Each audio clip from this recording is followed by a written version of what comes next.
De 50 a 100 cartas aproximadamente llegaban al correo de Jerusalén, y eran personas que le escribían a Dios, ¿no? A la misma oficina llegaban las cartas. Algunas personas escribían porque tenían problemas, se querían suicidar, ¿no?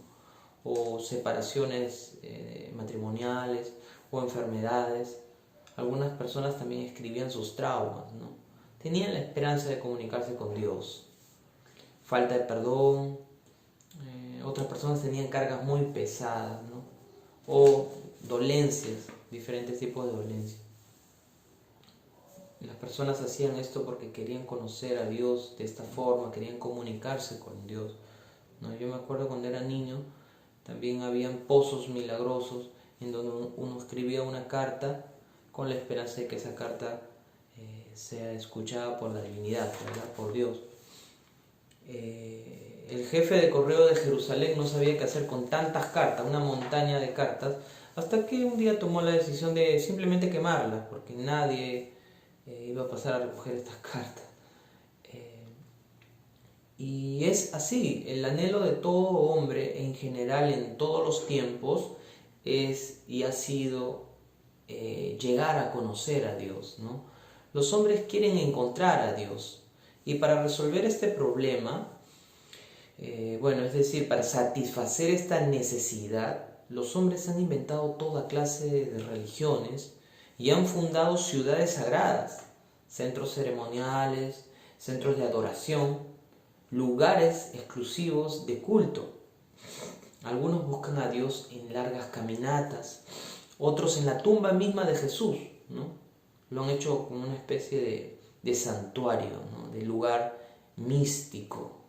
Otros en los clavos. Hay restos arqueológicos y dicen que son los clavos de Jesús, ¿no? Otros en restos mismos arqueológicos como la tumba de Pedro, ¿no? Tengo un amigo que busca a Dios en el Papa, ¿no? Él argumenta y dice que él es el representante de Dios en la tierra, ¿no? Es interesante todo esto, pero todo esto siempre nosotros, los cristianos, debemos contrastarlo con lo que enseña la palabra de Dios. Ya que la Biblia es el único documento válido que nosotros tenemos y que Dios ha dejado para resolver cualquier asunto divino. El tema de hoy es ¿dónde está Dios? Y para esto quiero compartirle el pasaje de la mujer samaritana, que dice así: cuando pues el Señor entendió que los fariseos habían oído decir, Jesús hace y bautiza más discípulos que Juan, aunque Jesús no bautizaba sino sus discípulos, salió de Judea y se fue otra vez a Galilea, y le era necesario pasar por Samaria. Vino pues a una ciudad de Samaria llamada Sicar, junto a la heredad que Jacob dio a su hijo José, y allí estaba el pozo de Jacob. Entonces Jesús, cansado del camino, se sentó junto al pozo. Era como la hora sexta.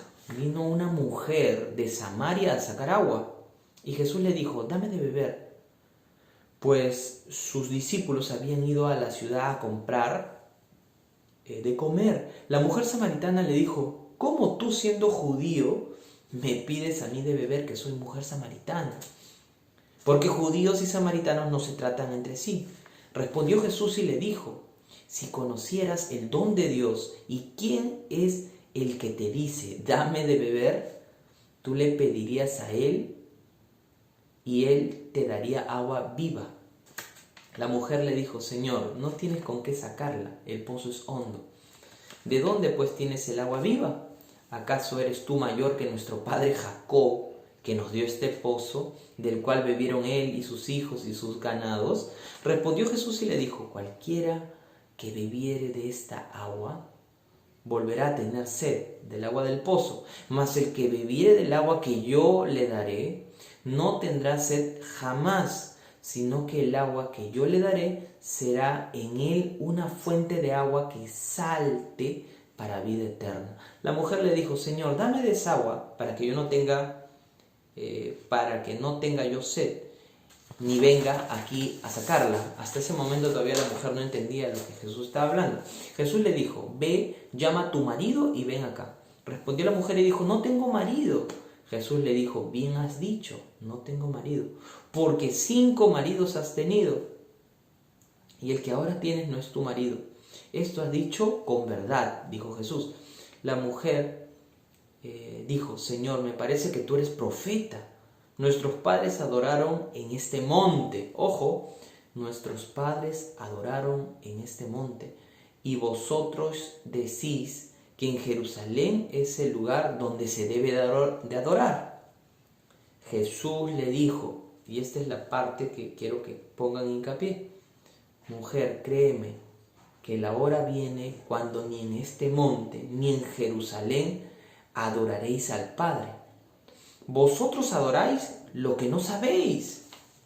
Nosotros adoramos lo que sabemos, porque la salvación viene de los judíos. Mas la hora viene, y ahora es, cuando los verdaderos adoradores adorarán al Padre en espíritu y en verdad, porque también el Padre, tales adoradores, busca que le adoren. Dios es espíritu, y los que le adoran en espíritu y en verdad es necesario que le adoren. La mujer dijo, sé que ha de venir el Mesías, llamado el Cristo. Cuando Él venga, nos declarará todas las cosas. Jesús dijo, yo soy el que habla contigo, ¿no? Dios, querido amigo, no está circunscrito a ningún lugar físico, me refiero, ni a ningún orden o a ninguna religión. Dios, según la Biblia, se encuentra en la cruz de Cristo. En estos postreros días, en estos últimos días, Dios nos se ha dado a conocer a través del Hijo. La Biblia dice en el libro de Juan 3, versículo 16, porque tan grande fue el amor de Dios, porque de tal manera amó Dios al mundo que ha dado a su Hijo unigénito, para que todo aquel que en Él cree no se pierda, mas tenga vida eterna. Porque no envió Dios a su Hijo al mundo para condenar al mundo, porque el mundo de por sí ya está perdido en sus delitos y pecados. La Biblia dice, el que en Él cree no es condenado, pero el que no cree ya ha sido condenado porque no ha creído en el nombre del unigénito Hijo de Dios. Justo hace poco me llamó por teléfono una testigo de Jehová, ¿no? Que nosotros sabemos, ¿no?, que es un evangelio diferente al que Jesús nos enseña, ¿no? Ellos nos prometen un cambio de vida, nos prometen salir de un estado equivocado de vivencia, ¿no? Nos prometen felicidad plena en Dios, ¿no?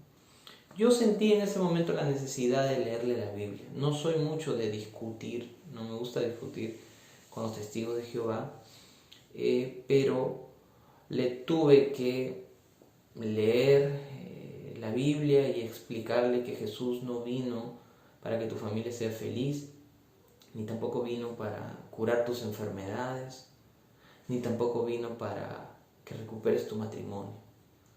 Jesús vino, y lo dice la Biblia, lo dice la Escritura, Jesús vino para que tú no vayas a una condenación eterna, que naturalmente te corresponde por tener, así como toda la humanidad caída, una mente con la tendencia a la maldad, al pecado. Nosotros, antes de conocer a Dios, nosotros los creyentes, los hijos de Dios, éramos esclavos del pecado. Pero Cristo vino a romper esas ataduras que nos unían al pecado.